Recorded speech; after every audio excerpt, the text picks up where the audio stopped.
Hello, I'm Sean Lim, and welcome to After 10. Experts predict that in just 10 years, Asia will have the largest travel and tourism market in the entire world. And so that means all eyes are now on the region to see what changes will propel the industry forward. In that regard, the World Travel and Tourism Council recently hosted its first Asia Summit right here in Seoul, Korea. And we're going to be joined by the WTTC's President and CEO in just a moment. Stay with us.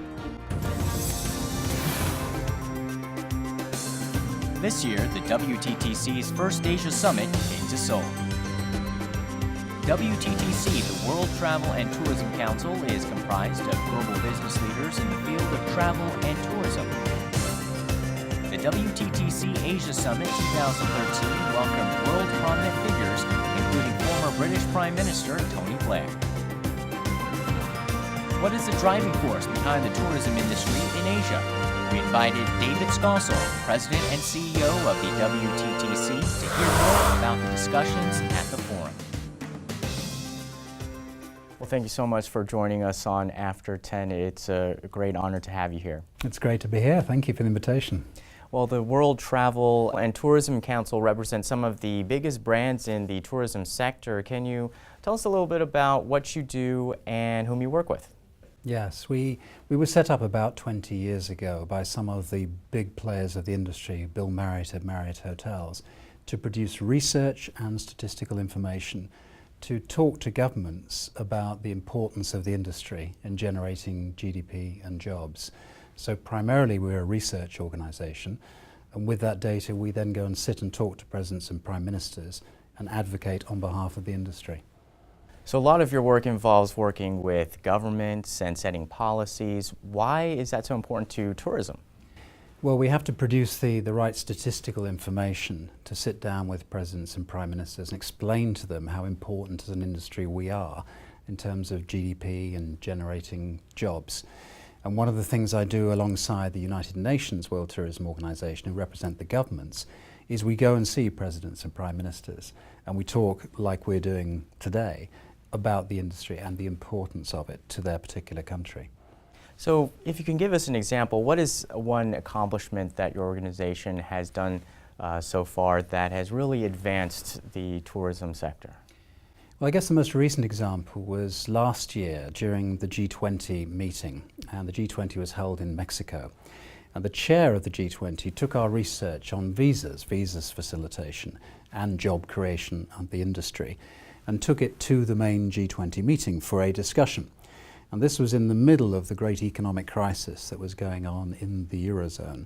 And so for the first time, we had the 20 leaders of the G20 countries discussing our industry as a vehicle for job creation, and particularly focused on how they can remove some of the visa constraints that stop people traveling between different countries. So the WTTC held its first Asia Summit here in Seoul. Any particular reason why you decided to come to Korea first? Well, we had to come to the center of Asia, and there was nowhere better than coming here to Seoul.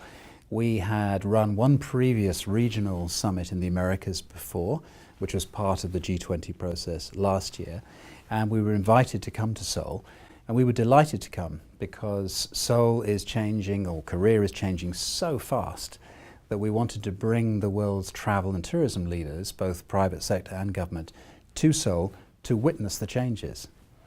And so Incheon has long been trying to say that it is a regional hub for logistics and business and also tourism. Have you seen that manifest itself over the years? Yes, I have. I mean, Incheon, the way it's developed has been really, really special. And as an airport, it wins awards year after year for its level of customer service. And you only get those kinds of accolades when the thinking and the planning of the infrastructure is so superior that as a passenger or as a piece of freight moving through that airport, you're getting top service. And Incheon has achieved that. So the main theme of the summit is staying ahead of tomorrow. And here in the Korean press, a lot of the stories are saying that the focus of the conference is on Asia and building the tourism industry here. How did you guys come up with the theme of this year's summit? Well, it's very appropriate actually for us being in Korea, because when you look at Korea from the outside, you have some enormous global enterprises that are Korean businesses that are going out and dominating the world in their particular sectors, whether it's Samsung or LG or Hyundai Motors. And these are businesses that are seen globally as being ahead of their competitors, being ahead of tomorrow. So the theme, staying ahead of tomorrow, is very important for us, because the message that we have for governments is you have to grow the infrastructure, like in Chon, for example, ahead of the growth that is coming in travel and tourism in all of your countries. And Korea is a great example of that being done. So in a way, it's build it and they will come. Yes. And sometimes, though, it's hard to get a government to take that leap of faith. Is that what you try to help them do? Yes, we do. And you know, if you look at China as another example, where the Chinese government declared travel and tourism as one key pillar of their economic development in the future, they have always planned and built the infrastructure, new airports, new railroad interfaces, ahead of the domestic curve, because the domestic business, both here in Korea, in Japan and China, are far more important in terms of numbers and spend than the international business coming in and out of those countries. So the ability of a government with the private sector to do the advanced planning of infrastructure is very important. So what was the hottest debate at this year's summit? Well, the debate has come down to getting private sector and public sector government to work more closely in the future, to really focus on perhaps three things. The first is building the infrastructure ahead of the growth of all of these new middle-class consumers who are coming. The second one is to remove some of the barriers around visas, visa facilitation. And the third is to focus on taxation, because a lot of governments around the world do not tax our industry in a proportionate manner. We believe that we're taxed too high in many respects. And when you tax a industry too highly, then you start to dampen demand. So it's three things. It's private-public partnership, it's focusing on removing visas, and focusing on the issues of taxation. What usually works with governments when you do relax visa regulations? Well, we have so many examples, and this is why the G20 meeting was important last year, because we showed the G20 leaders that just between those 20 countries, if they relaxed the requirement for visas, over 3 years it would generate another 5 million jobs and create another $270 billion of GDP and spend by visiting tourists. So visa is a real inhibitor, whether it's for business travel or for leisure. And the Korean government's made some very good moves recently to relax some of the visa constraints for inbound Chinese, particularly, coming to visit Korea.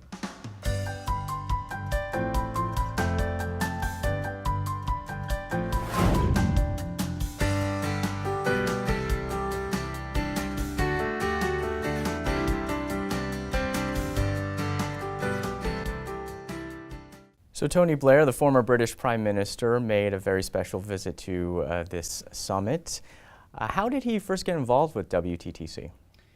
Well, we like to encourage somebody of his stature to come and headline a speech at our events, because there is a lot that we as an industry can learn from politicians like Tony Blair. So we talked to him in London, we persuaded him to come. And what he said was really interesting, because since he's been away from office as a politician, he spent a lot of his time in areas like Africa and the Middle East, where he's been helping to mediate conflicts, either religious conflicts or political conflicts around countries. So listening to him talk about what's happening in the Middle East and what's been happening in Africa, to me was fascinating. So Tony Blair mentioned that no matter where he goes, he sees a group that's open-minded and a group that's closed-minded. Do you think that in the bigger picture of what you do at WTTC is to help encourage a world of more open-minded people through travel? Yes, we do. That's part of our mission, if you like, to open people's minds. And for individual consumers who are coming into the travel market for the first time, who've made domestic trips and are now going international, the more they experience different cultures and increase their understanding of different cultures, the better we are. So travel really is a force for good in that sense. But equally, Tony Blair or President Bill Clinton also had a similar view, and that was that travel creates peace.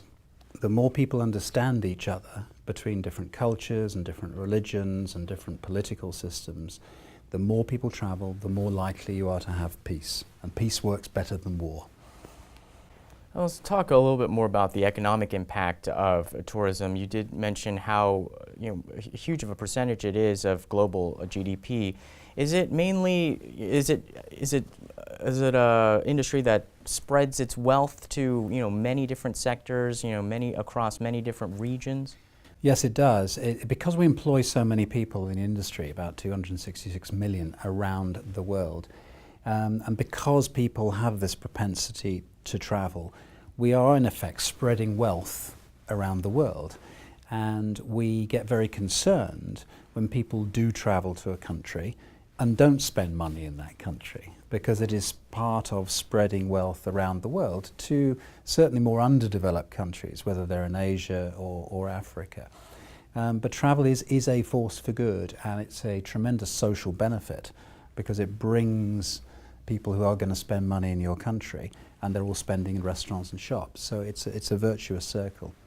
So what are some of the trends these days in the tourism sector? What has shifted in a generation?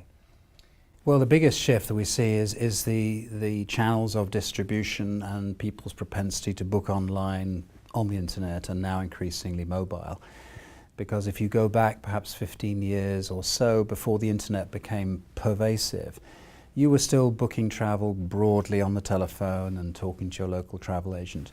And as the internet has moved, and now with mobile coming very fast and overtaking internet in many countries, the consumers are taking control of their travel arrangements. They're looking on the review sites, they're looking for good deals on flights, and they are booking themselves more and more on their mobile applications. So that has been the biggest shift. It's been the technology shift that's been driven by the internet, and that's put consumers in control of what they want to do when they're traveling on their vacations. But what makes emerging markets particularly challenging when they're trying to develop their tourism infrastructure or even just appeal? Yes. Well, it has to start with the vision of the leader of the country, because they have to understand the economic benefit of encouraging travel and tourism for jobs and for GDP growth. And then they have to make some substantial investments in the infrastructure, because without the airports and without the airlines who are going to bring people in and out, you cannot make even a start. So it's having a visionary leader who decides that he's going to create a travel and tourism industry, and then supporting that with government investment and private sector investment to start to make progress. So would you categorize Asia as a whole as an emerging market, or what are the different strategies for each different country that might be relevant to, let's say, a tourism operator? Well, Asia, there's no one answer to the whole of Asia, as you will appreciate. Different Asian countries are developing at different rates from a travel and tourism perspective. So at one end, the fastest growing is China, and it's being driven by the millions of people coming into the middle classes for the first time and starting to travel. And the growth there is enormous. By 2020, there will be 200 million outbound Chinese consumers running around the world. And at that stage, they will be a bigger travel and tourism sector than that exists in the United States, for example. But you look around other parts of Asia, let's say the developed parts of Asia, they're all growing at a similar speed. Korea grew 10, 11% last year, and will continue to grow because people, once they've done their domestic traveling, they have the curiosity, they want to start traveling internationally. And as more and more people come into the middle classes in these countries, they all want to travel. So Korea has its fancy airport, it has some soccer stadiums, it has our 1988 Olympics infrastructure, and we're building the 2018 Winter Olympics venues. So we're building a lot of the modern infrastructure, but a lot of times when tourists come, especially to Korea, they want to see the traditional, they want to see the authentic, ancient Korea. How do you balance the two? Well, you have different markets and different market segments. So the majority of people that would come here, particularly in the sort of 40, 45 upwards age bracket would absolutely want to see the traditional parts of Korea and the time that they're here. And then you have this huge phenomena of the young people coming through now, driven by everything you see on the internet and Psy and all of those things, which attract a different segment of the younger community that want to explore the big city and the nightlife and that side of culture. So as a country, you have to cater for all of these different segments. And for international travellers that are coming a long way to Asia, so coming from North America or coming from Europe, typically they'll want to come to Seoul for 3 or 4 days, and then they'll want to hop to Singapore or Hong Kong or Tokyo, so that over 2 weeks they're probably seeing 4 different countries in Asia, which is exactly the reverse of when Koreans go to Europe. They want to see 4 or 5 countries in 10 days. So it seems Korea has both the traditional and the modern, but if you had the president of our country sitting in this seat, what would you recommend to her? Or have we done everything we needed to do, or what should we do? Well, when we talk to presidents and prime ministers, and I do this frequently, there are normally 4 or 5 things that we talk very directly with them about. One is normally visas, the second is normally taxation. The third could be something to do with foreign direct investment into the country to encourage the hotel developers to come into the country. And the fourth probably will be just the general description about how big we are, how we compare with the automotive sector or with communications, so that the president or the prime minister in a particular country understands our industry and can think about what that means for the future. So if I give you an example in a different country, the United States after 9/11 had a very strict visa policy. For 10 years it was very difficult for foreigners to enter the United States. And the economic impact of that was around $600 billion over 10 years of lost income to the United States. And it took a lot of discussions with President Obama and his administration to get the head of state to understand that there was a problem, because he had a commerce department that wanted to invite lots of tourists into the country and a state department that wanted to keep everybody out. And the only person that can resolve that intergovernment discussion is actually the head of state, which is why we seek audiences with the head of state to give them our perspective on the industry. Have you advised at all about the shortage of mid-market hotels in Seoul, North Korea? We have not had that conversation specifically, but it's very clear in any capital city in Asia, Seoul being a good example, in order to attract those middle classes that are traveling intra-Asia, particularly from China and Japan, Southeast Asia, you have to have all the different categories of hotels. And the growth is in that mid-market at the moment, particularly when people are traveling for the first time out of their country in a group, perhaps of 30 or 40 people. And that's where that mid-market product needs to be built. And you need to stay ahead of tomorrow, stay ahead of the growth curve. There's a lot of debate about how to market Korea, how to describe Korea.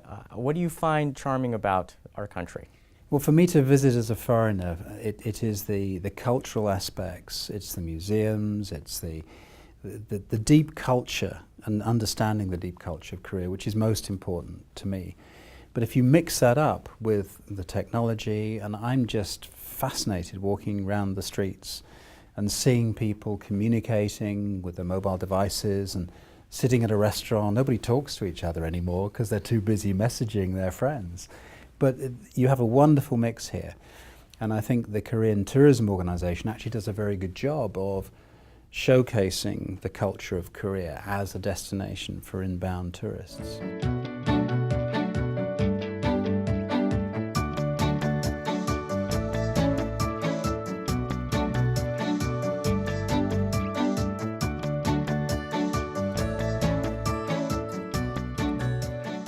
Do you work at all with medical tourism? Medical tourism is one push that Korea is trying to really heavily emphasize. Yes, yes, we do. And medical tourism is a very fast-growing part of the industry. And where you have great medical facilities, which you do here in Korea, it's an obvious thing to present to other countries where the medical facilities may not be quite so good. And we've seen this happen in other parts of the world, particularly in Latin America, where a lot of people would go to Miami or to New York to have their major operations. And so it's an increasing part of the business and a very important part for the future. Also, the MICE industry is rapidly becoming a blue ocean. How does a country really capitalize on that? Well, it's doing effectively what you're doing with our event, because we have brought to Seoul the leaders of the global travel and tourism industry, both government and private sector. And we brought them here effectively to an event over 2 days. And they're here to experience not just the conversation in the summit, but to experience the city and the culture as well. So the MICE segment is very important, and where you have the ability, as you do in Seoul, to run these big meetings in a very, very professional manner and provide the capability for people to see something of the country before they return, that is a very powerful package for that segment. We talked a bit about technology and the travel industry at the summit. What is one innovation that you're really looking forward to seeing in the next 5 years? Well, I think it has to be the next stage of mobile applications, because in many countries now the ability to search and research what you want to do is clearly there. But the actual ability to take a transaction right the way through to the end with an automated credit card payment is not quite there yet. And that's really the next development of mobile internet. You know, instead of sitting around the table with your friends messaging each other, you can be booking your next holiday, because you can be talking with your friends online. Where do we want to go? What's the deal in terms of air ticket? And let's just book, let's go together. So people like Facebook and other social networks will develop, I'm sure, the ability to transact online and make bookings because they have a captive audience now. And lastly, where are the jet set going in Asia? Where are the hot spots, in your opinion, right now? Well, it's a great question, and there are lots of them. If you're coming a long distance, say from North America or from Europe, typically you'd want to go to 3 or 4 places. So if you come to Seoul, that would be one stop. You'd probably want to go to Shanghai. You'd probably want to go to Hong Kong. And then you'd probably think about one of the markets that's beginning to develop, somewhere like Cambodia or Myanmar. Well, great advice, and thank you so much for joining us and sharing your insights today. It's been a great pleasure. Thank you for the invitation. And that does it for today's After 10. Thank you so much for joining us. Watch us next time.